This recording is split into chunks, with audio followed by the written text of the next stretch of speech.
Day 3 starts like every other day on our trip with a breakfast down in the hotel reception area or restaurant cafe area. And every morning they offered a selection of pancakes, scrambled eggs, ham, cheese. Also, you could get chocolate croissants, you can get juice, coffee, toast, and or jam. There was apple juice and there was also orange juice, which I personally drank a bunch of orange juice every single morning because it was delicious.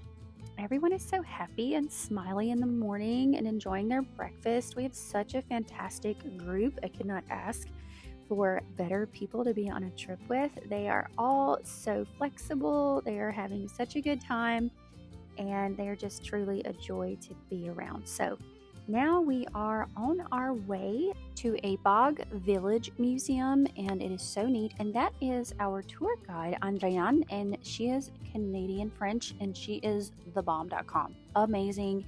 I'm going to try to introduce you to her. Maybe we can do some rapid fire questions. But in the meantime, take a look at this beautiful scenery. This was our drive to this bog village, and I don't know that you'll ever see any more green than you'll see on this trip. It is just beautiful.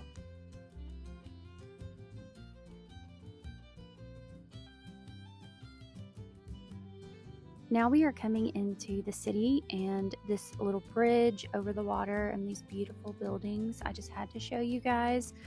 And we're going to arrive at the Bog Village Museum. And the first thing I saw was this dog, or what I thought was a dog. And y'all, this animal is only 1 year old. It's nowhere near finished growing. That's crazy.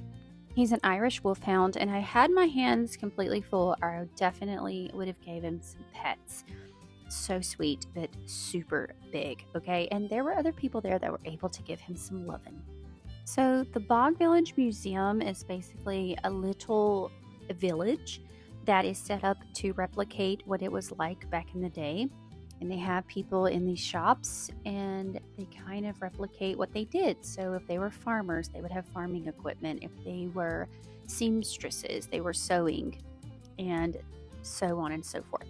So it was a really neat village and it had some interesting things to see and to learn.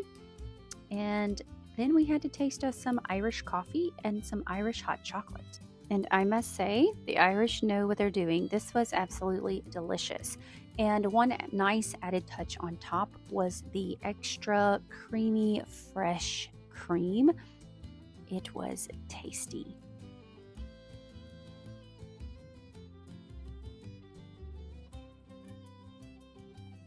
There was also a cute little gift shop where people got lots of souvenirs, and Shotgun, or Gage Coleman, got him some nice little shamrock earrings here. Okay, so I'm probably not going to do some of these structures justice. There are lots of stone structures on the side of the road. There are pieces of castles. There are pieces of stone buildings. There are what appear to be like ruins. There are also just stone and cobblestone streets and walls in various places. So I don't know exactly what some of these things are. I just know that I wanted you to see them. And I think that's what's most important on our drive is the scenery. And we are officially making our way to the Ring of Kerry, and you are about to see some amazing scenery.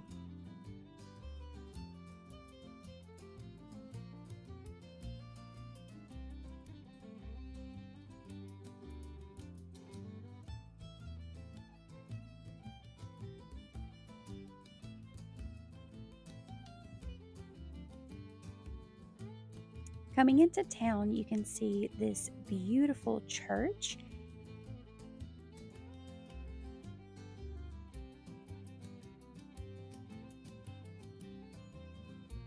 Then it was time for us to travel to the Ring of Kerry. This is such a beautiful place. We're gonna do a series and we're gonna try our best Irish accents, confessions in Ireland. And here we go with a first one. Still asleep with my teddy bears. I'm still scared of the dark.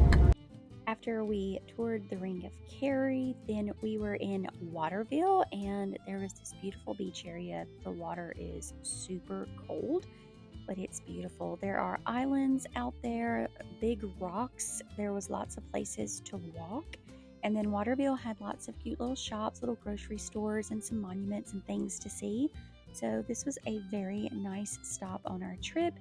It was quite windy and quite cold because of that wind coming up off the water, but it's pretty. Of course, it's not a beach that you would suntan at or that you would probably get in and go for a swim, but it makes for really great scenery while eating lunch or walking in town. This was a monument that was erected in honor of a doctor who worked in Waterville and saved lots of lives. After our little stop on the beach, then it was time to drive to go get lunch. And on the way, we had even more beautiful scenery. I'm telling you, at every turn, there's something that you're going to want to take a picture of. So for all my Star Wars fans, this is for you. There's actually an island out here. It's around the corner, or around the mountain rather. It's kind of hard to see, but this is where it was in Star Wars. Apparently it was filmed. It was used to film a portion of Star Wars. But this lookout place right here is gorgeous. Now, the wind is blowing so hard that I stood up on the wall to take a photo and it almost blew me off. But there are lots of islands out there. The ocean is a beautiful deep blue color and tons of green grass. It's the perfect spot for the best photo. But anyways, all my Star Wars fans, this is your place.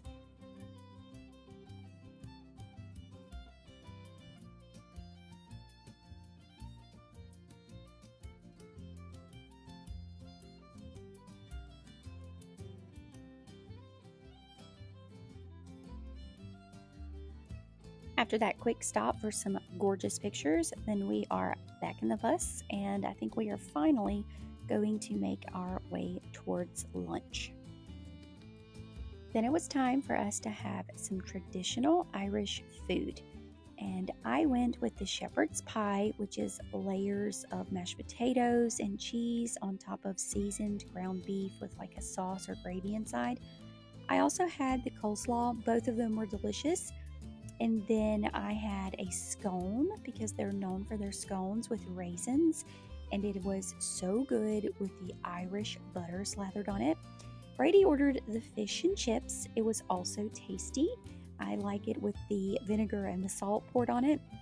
And my dad got the Irish stew, and it was good as well. Go.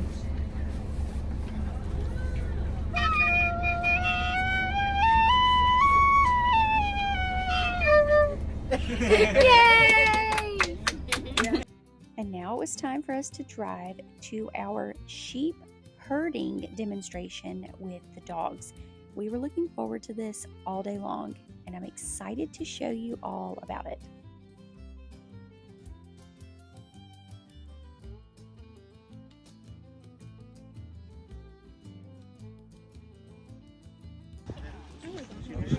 Short hair border color. If you use my voice, I'll be using this whistle here. So the whistle replicates the voice commands I just gave you. So for Kate to go to her right, and that's right. For Kate to go left, for Kate to stop, for Kate to go straight forward. Otherwise you can follow along if you can.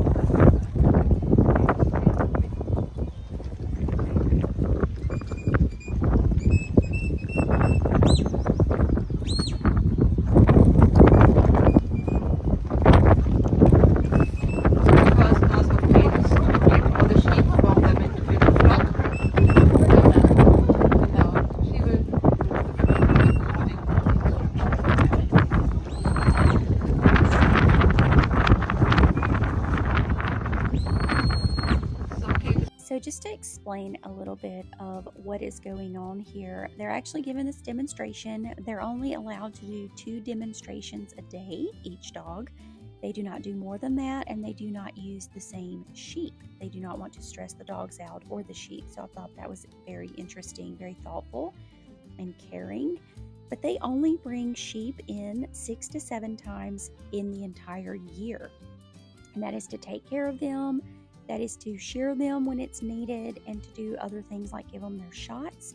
but they get to free graze and roam. They are not in fences. They get to go over the hills and mountains. And so the owners, they tag them on the ear, but they also spray bright colors on the sheep so that they can see them from a good distance away. And then, of course, it would be very difficult. It would take a really long time for a person to herd in all their sheep when they needed to shear them or give them shots. So they have these border collies, they have these dogs trained to do that. And that is amazing. As you heard in the beginning, every single owner of the dog and the sheep, they train their own dogs with these signals. And so this wonderful dog has taken these sheep out, made them go all the way across the hills, all the way back around, and you'll see that he's going to lead them, or she, I think it's a she, is going to lead them straight into the pen. It is an absolutely beautiful sight, and I know I don't have the sound on because the wind was blowing so hard that it was very difficult to hear. It's very windy, but it was amazing to watch, and it's very impressive. And yeah, the dog absolutely loves it.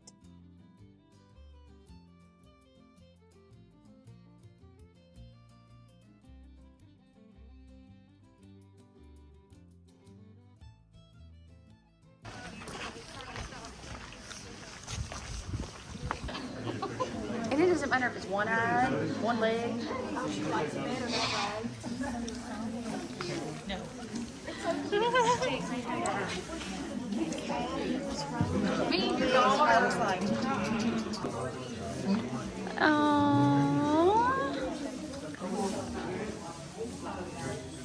So sweet.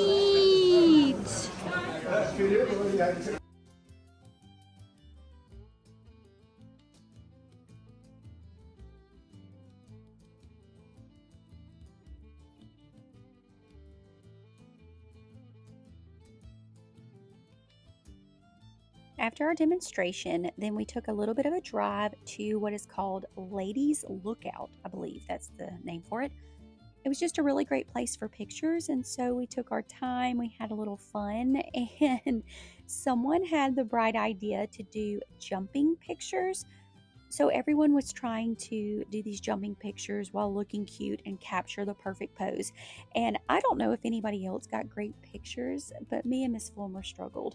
We were having a tough time actually looking cute while we're jumping at Ladies Lookout. So you can be the judge if we got one worth sharing, whether it's worth sharing or not. I definitely did, and it was a blast. She is a blast to be around and to do fun things with. So that was the most important lesson of this moment.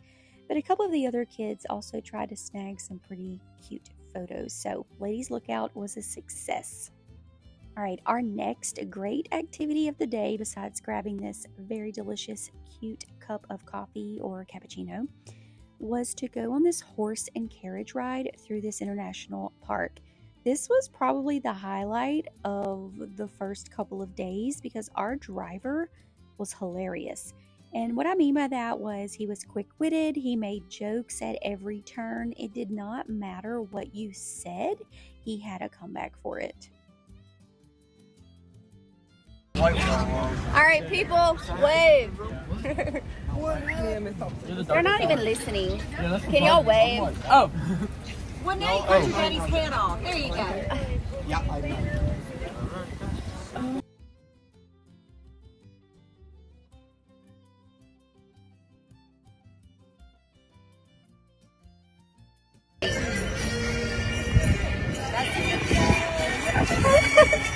Oh, you're all good. Yeah, I'm videoing. Watch out, stop.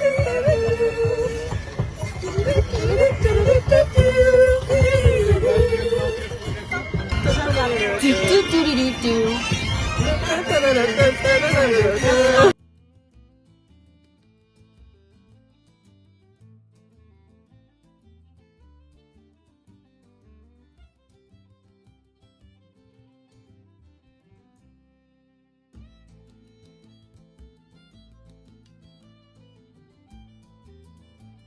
Our horse's name was Luna, just like the cafe where we got our coffee from.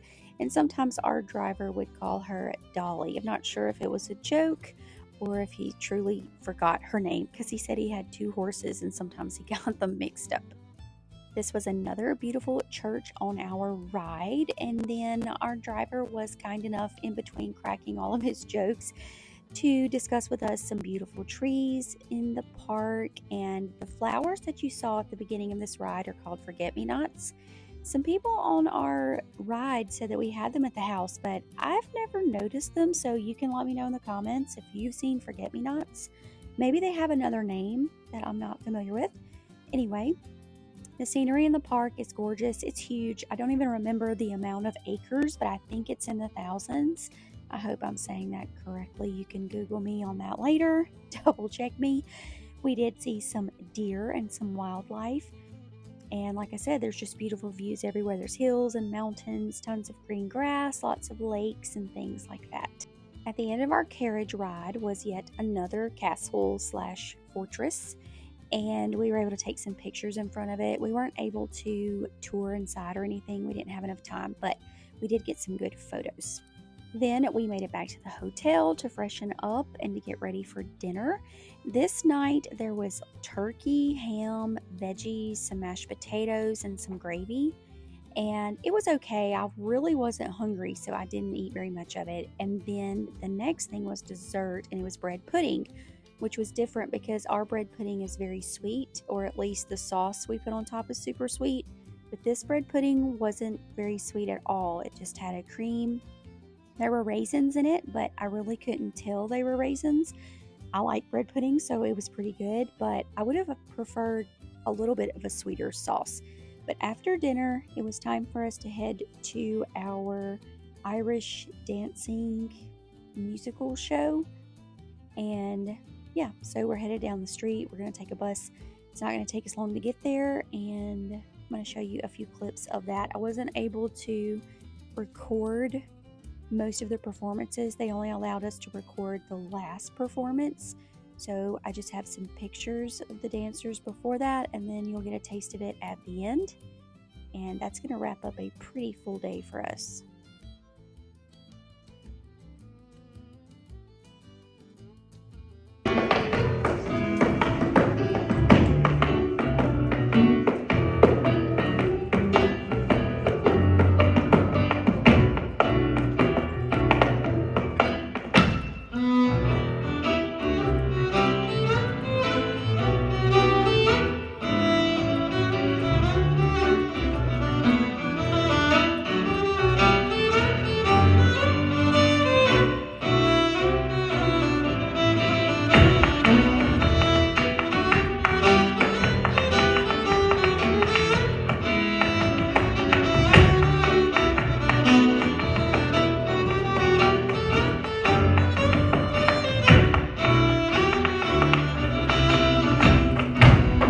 This dance is called King of the Fairies, one of Ireland's oldest known set dances.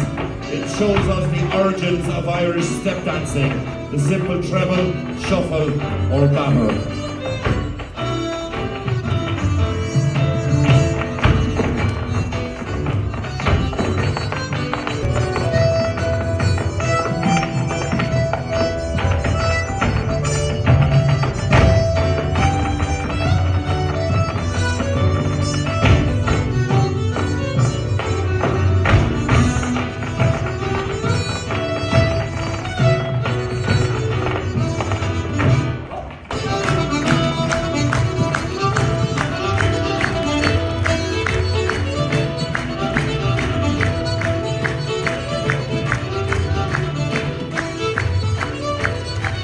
Champion, Miss Kate Horgan.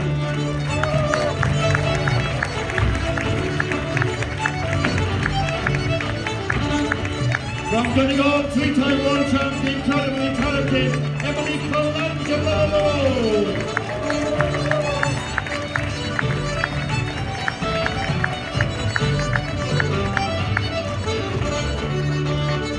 From Killarney, ladies and gentlemen, 16-year-old World Irish Dancing Champion, the amazing Queen O'Halloran.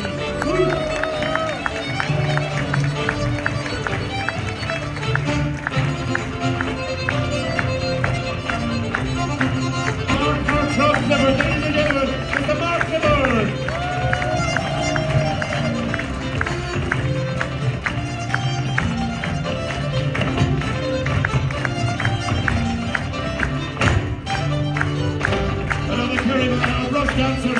dancer, and the incredible freestyler, Mr. Scott O'Mara.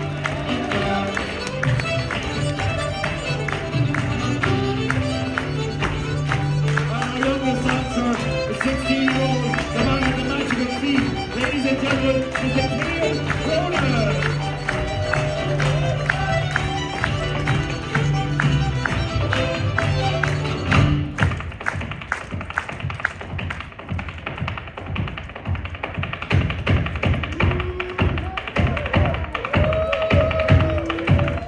Here's home slide.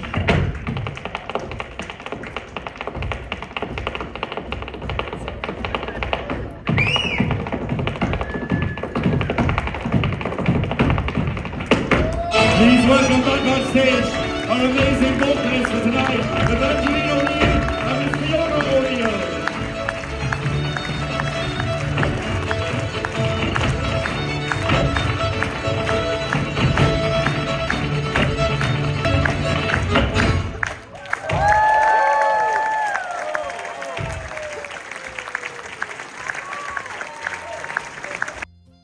What is your favorite part of the show? I didn't have one favorite part, but I did like being able to let loose and have fun there because I'm not really able to do that ever. So Yeah. that was really fun. All right. My favorite part when the older guy playing the drum got up and started doing it with the male dancers. Awesome. Okay, my favorite part was the two singers, and I liked all the songs they did, but I liked the U2 song. Yeah, which one was it? What's the name of it? With or without you? With or without you. I was thinking of it. Okay, Melanie. Your favorite part? My daughter having fun. Aww. Okay, what was your favorite part, Eddie? The whole thing from start to finish. The whole thing. Everything. Everything. My favorite part was anytime all of them were dancing together, coordinated, because that just looks cool.